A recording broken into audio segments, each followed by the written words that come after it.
இறைவனே இந்த ஆலயம் உனக்காக.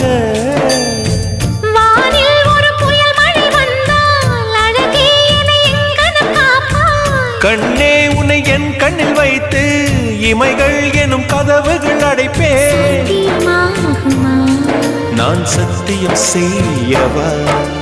தொடு தொடுவெனவே வானவில் என்னை தூரத்தில் அழைக்கின்ற நேரம்.